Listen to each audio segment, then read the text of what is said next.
નમસ્કાર દર્શક મિત્રો, હું છું એડવોકેટ સોનલ બારિયા. આપ સર્વનું સ્વાગત છે મારી ચેનલ લીગલ ભવવિજ્ઞાનમાં. દર્શક મિત્રો, એક મિત્રનો પ્રશ્ન છે કે જે વ્યક્તિનો કોઈ વારસદાર જ નથી તો તેનું પેઢીનામું કેવી રીતે બની શકે અને તેની જે પણ મિલકત છે અથવા તો ખેતીની જમીન જે છે એનું આગળ શું થશે. તો ચલો દર્શક મિત્રો, આજે આપણે તેના વિશે વિસ્તારથી સમજીએ.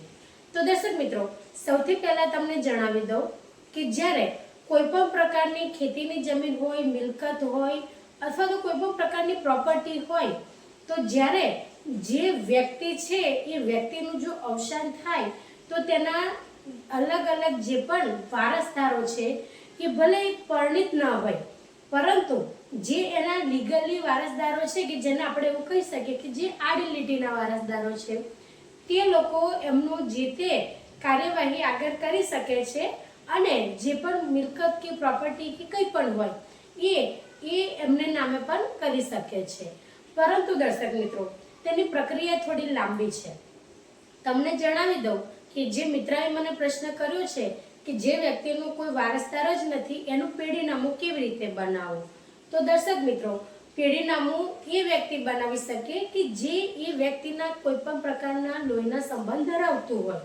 એ ભલે પછી તેના દૂરના અથવા કાકાના કે મામાના દીકરા દીકરી પણ બનાવી શકે, પણ એ કેવા સંજોગો દરમિયાન, તો તમને વિસ્તારથી સમજાવું કે ધારો કે એક ભાઈ છે, એ ભાઈ એમના બીજા 2 કે 3 ભાઈ છે, પરંતુ એ બધાનું કોઈ કાર એક્સિડન્ટમાં કે ગમે તે રીતે અવસાન પામે છે. તો હવે જેટલા ભાઈ બહેન હતા એ બધાના અવસાન થઈ ગયા, તેમના માતા પિતાનું પણ અવસાન થઈ ગયું. તો દર્શક મિત્રો, તેવા સંજોગો દરમિયાન જે લોકો અવસાન પામ્યા છે એમના કાકા હોય અથવા તો એમના કાકાના દીકરા હોય, તે લોકો આ જે પણ વ્યક્તિ છે એમની જે પ્રોપર્ટી છે તેનું પેઢીનામું બનાવી શકે છે. જે જગ્યાએ પ્રોપર્ટી આવેલી હોય ત્યાંના, જો ગ્રામીણ વિસ્તાર હોય તો ત્યાં આગળ એમના જે તે તલાટી સાહેબ શ્રી હોય ત્યાં આગળ એમનું પેઢીનામું બનશે. પેઢીનામું બનવાથી જે તે વ્યક્તિઓ છે એ બધાના મરણના દાખલા તમારે રજૂ કરવાના રહેશે. રજૂ કર્યા બાદ એ જે પેઢીનામું છે એને દર્શક મિત્રો કોર્ટની અંદર રજૂ કરવાનું છે, મામલતદાર સાહેબ શ્રી સમક્ષ નહીં. એનું કારણ છે કે જે પણ વ્યક્તિઓ, જો બધા મિલકત ધરાવનાર વ્યક્તિઓ બધા જ ઓફ થઈ ગયા છે, માતા પિતા, બહેન, ભાઈ બધા જ નથી, એટલે એનું કોઈ જ વ્યક્તિ ના કહેવાય. જેટલા હતા બધા જ અવસાન પામ્યા છે. જે સીધી લીટીના વારસદારો છે એ સીધી લીટીના વારસદારોમાં કોઈ જ વ્યક્તિ બચે નહીં. તો આડી લીટીના જે પણ વારસદાર છે એ વારસદારો દર્શક મિત્રો એ જે તે પેઢીનામું છે બનાવી શકે છે. અને એ પેઢીનામું બનાવ્યા બાદ દર્શક મિત્રો એમને જે તે સિવિલ દાવો એમને કરવાનો રહે છે કે આ જે વ્યક્તિઓ છે એમની જે મિલકત છે એની અંદર હવે જે સીધી લીટીના વારસદારો છે એમાંથી કોઈ જ બચ્યું નથી અને અમે આડી લીટીના વારસદારો છીએ કે જે અમે કાકાના દીકરા કે દીકરીઓ થઈએ છીએ અથવા તો અમે કાકા થઈએ છીએ. એ રીતના તમે ત્યાં આગળ એક ડિક્લેરેશનનો દાવો કોર્ટની અંદર રજૂ કરી શકો છો. ત્યારબાદ દર્શક મિત્રો, કોર્ટ એ મંજૂરી આપશે કે જે પણ વ્યક્તિઓની જે મિલકત છે એની અંદરથી હવે કોઈ જ બચેલ નથી, જેથી કરીને એમને જો કોઈ વિલ પણ બનાવી હોય કદાચ, તો વિલની પણ પહેલા શોધખોળ થશે દર્શક મિત્રો, કે કદાચ કોઈ વિલ એમને બનાવી હોય કે પરિવારની અંદર આ વ્યક્તિને મળશે અથવા તો અમારા કોઈને પણ અમે ના રહીએ અને આ જે મિલકત છે કદાચ કોઈ ટ્રસ્ટને આપી દીધેલ હોય અથવા તો સરકાર હસ્તક થઈ જાય એ રીતનું કોઈ લખાણ હોય.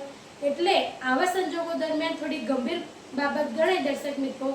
એટલે વિલ છે કે નહીં એની પણ તપાસ કરવામાં આવશે અને જો વિલ ન મળે તો પછી કોર્ટ એનો પોતાનો નિર્ણય આપશે કે તમને જે પણ મિલકત છે એ તમે કાકા થાવ છો કે કાકાના દીકરા દીકરી થાવ છો તો તમને આડી લીટીના વારસદાર તરીકે એ મિલકત પ્રાપ્ત થશે કે નહીં થાય. એટલે ટૂંકમાં કે કોર્ટ એ હુકમ કરશે કે તમને આ મિલકત મળવી જોઈએ અને ત્યારબાદ દર્શક મિત્રો તમારે એ જે હુકમ છે એ હુકમને લઈને પછી તમારે જે તે મામલતદારની જે ઓફિસ છે ત્યાં આગળ જઈને અને તમે જે તે હુકમ છે ત્યાં આગળ તમે બતાવીને અને જે પણ જમીન છે, પ્રોપર્ટી છે, જે પણ મિલકત છે એ તમે આડી લીટીના વારસદાર તરીકે પ્રાપ્ત કરી શકો છો. પરંતુ દર્શક મિત્રો આ જે પ્રક્રિયા છે એ થોડી લાંબી છે, પરંતુ આ તમે એ રીતે જે આડી લીટીના વારસદારો છો એ રીતે તમે એ જે વ્યક્તિઓ છે તેમની મિલકતને પ્રાપ્ત કરી શકો છો. દર્શક મિત્રો, આડી લીટીના વારસદાર તરીકે જો કોઈ બેન હોય અને બેનને પરણાવેલ હોય પરંતુ એ પણ અવસાન પામ્યા હોય તો પછી એમના જે દીકરા દીકરીઓ છે એ પણ દાવો કરી શકે છે. દર્શક મિત્રો, જે પરિવાર છે આખો પરિવારનું જે અવસાન થયું છે, પરંતુ જો એમની કોઈ દીકરી હોય અને એને પરણાવી દીધી હોય તો એ દીકરીનું જો અવસાન થઈ ગયું હોય તો એ દીકરીના વારસદારો જે છે એ પણ સૌથી પહેલા એ જે તે દાવો છે એ કરવાના હકદાર ગણાય છે, કારણ કે એમની સગી દીકરી છે. તમે કાકાના દીકરા દીકરીઓ છો અથવા તમે કાકા છો, એટલે જ્યારે આડી લીટીના વારસદારો આ રીતનો કોઈ પણ પ્રકારનો ડિક્લેરેશનનો દાવો કોર્ટમાં કરતા હોય છે તેવા સંજોગો દરમિયાન આડી લીટીના વારસદારો વચ્ચે પણ દર્શક મિત્રો તકરાર ઊભી થાય છે કે તમે કાકાના દીકરા દીકરીઓ છો અને જે બીજા હોય કે જે એમના દીકરી હોય અથવા બેન હોય તો એમના જે દીકરા દીકરીઓ છે કે જે એક માં એક બાપના છે એટલે સગા છે, તો એ લોકોનો સૌથી પહેલો અધિકાર રહેશે કે આડી લીટીના વારસદાર તરીકે જે તે જમીન કે મિલકત છે તેની ઉપર પહેલો એમનો અધિકાર રહેશે. ઉદાહરણ દ્વારા ફરી સમજાવી દઉં છું કે જે પરિવાર છે કે જેની અંદર 2 દીકરા છે 2 દીકરીઓ છે, પરંતુ 3 દીકરા જે બધા છે એ બધાનું જ અવસાન થઈ ગયું છે, એમાં એક દીકરી છે જે પરણાવેલ હતી તેનું એ લોકોનું અવસાન પહેલા જ અવસાન થઈ ગયું છે, પરંતુ કોઈ જ ઘરના એક પણ વારસદાર રહ્યું નથી. તો તેવા સંજોગો દરમિયાન જે પણ પરિવાર છે, પરિવારના જે પણ કાકા છે અથવા તો જે પણ કાકાના દીકરા છે એ લોકો આડી લીટીના વારસદાર તરીકે પેઢીનામું બનાવીને કોર્ટની અંદર રજૂ કરી શકે છે.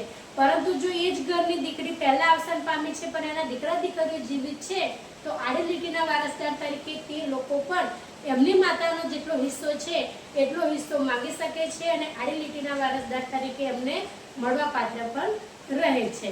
તો દર્શક મિત્રો, ટૂંકમાં કે જે પણ વ્યક્તિનું કોઈ જ વારસદાર ન હોય તો તેનું કોઈ પણ જો આડી લીટીનું વારસદાર હોય તો એ પેઢીનામું બનાવીને આ રીતે એમનું જે તે જમીન કે જે પણ પ્રોપર્ટી છે કે મિલકત છે તેની અંદર હિસ્સો મેળવી શકે છે.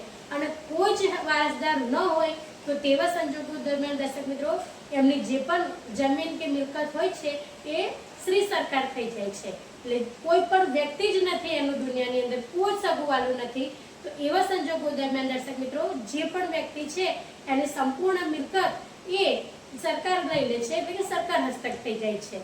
તો દર્શક મિત્રો, આજના માટે આટલું જ. જો વિડીયો સારો લાગ્યો હોય તો તેને લાઈક કરજો, શેર કરજો અને ચેનલને સબસ્ક્રાઇબ કરજો. જય હિન્દ, જય ભારત.